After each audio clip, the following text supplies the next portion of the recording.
So, sometimes the most dangerous words in Hollywood are "the fans are asking for a sequel." Studios hear those magic words and dollar signs flash in their eyes.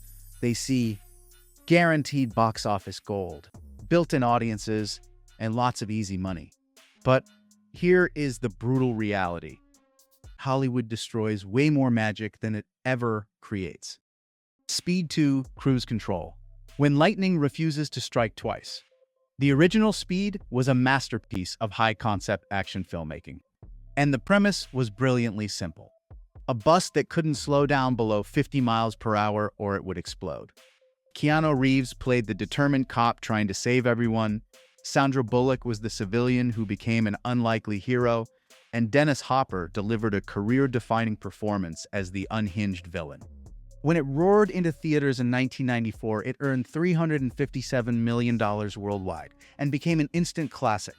But then, the worst possible thing happened, and fans started asking the question that would eventually destroy the magic. When is part 2 coming out? And the answer seemed obvious to everyone. Give audiences more of what they loved.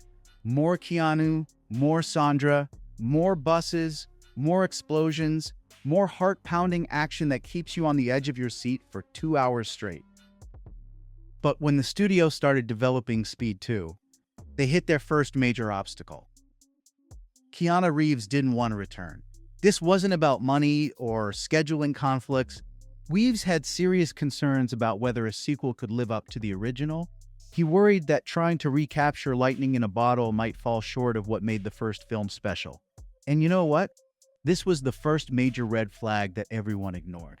But the studio was so determined to cash in on the popularity of the first Speed movie, they pushed forward. There was, however, a very critical decision to be made. They could wait and try to convince Reeves to change his mind, which potentially losing momentum and audience interest. They could scrap the project entirely and accept that some movies are just meant to stand alone. Or they could force a movie through with a different male lead, betting that the Speed brand was bigger than any single actor. And yeah, you already guessed it. They chose door number 3. And that choice doomed everything that followed. Sandra Bullock agreed to return, which gave the project at least some legitimacy. But replacing Keanu's character with Jason Patric created an immediate chemistry problem. The first film worked because audiences believed in the connection between Reeves and Bullock. Their relationship felt natural and earned, growing organically from shared danger and mutual respect. The setting changing from a speeding bus to a luxury cruise ship seemed like a logical evolution. Bigger budget, more spectacular action, more room for elaborate set pieces. But this change, fundamentally, misunderstood what made the first Speed movie so effective. The bus setting created claustrophobia and urgency. Every decision had immediate life or death consequences. The cruise ship, despite being larger and more expensive, felt less dangerous and more absurd. Director Jan de Bont, returning from the original, tried to compensate for these structural problems by making everything bigger and louder. More explosions, more elaborate action sequences, more over-the-top villain moments. But louder doesn't always mean more exciting. When Speed 2 Cruise Control crashed into theaters in 1997, the damage was swift and brutal. The film cost $160 million to produce and earned only $164 million worldwide. So, after factoring in marketing and distribution costs, the studio lost tens of millions of dollars. Critics savaged it as a soulless cash grab, and audiences felt betrayed by a sequel that seemed to miss everything that made the original so special. Terminator Salvation, when the future disappoints more than the past. Now let's be clear, the Terminator franchise had broken hearts before.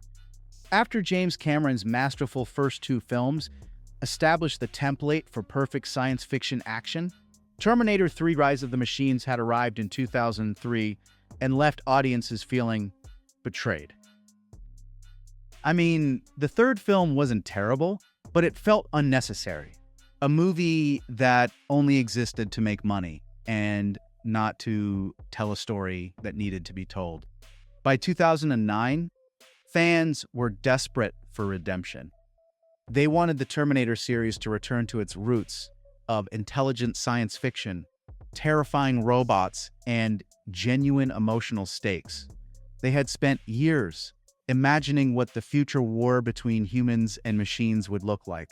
The conflict that the first two films had built towards, but never fully shown. So when the studio announced Terminator Salvation, promising to finally depict that future war, fans felt like their prayers had been answered. And the casting of Christian Bale was a great start. It made everything seem like this sequel was actually going to go well. His involvement suggested that Terminator Salvation would take itself seriously, treating the source material with the respect that fans felt it deserved. And you know what? The movie's marketing campaign was also brilliant. It essentially promised fans that they would get everything they had been asking for. Epic battles between human resistance fighters and Skynet's machine army, a dark post-apocalyptic world where humanity was fighting for survival, the return of the intelligent blend of action and emotion that made the first movies work so well, and most importantly, it would show audiences the war that had only been hinted at in previous films. But when the movie hit theaters, fans quickly discovered that wanting something badly doesn't guarantee you'll get it, even when Hollywood spends $200 million trying to deliver it. The future war that fans had imagined turned out to be less compelling when actually depicted. Part of what made the Terminator concept work was the fish-out-of-water element of machines infiltrating our contemporary world. But when everything was set in the future, surrounded by robots and resistance fighters, the contrast that had made the series unique was lost. Christian Bale's performance, while technically proficient, felt cold and distant.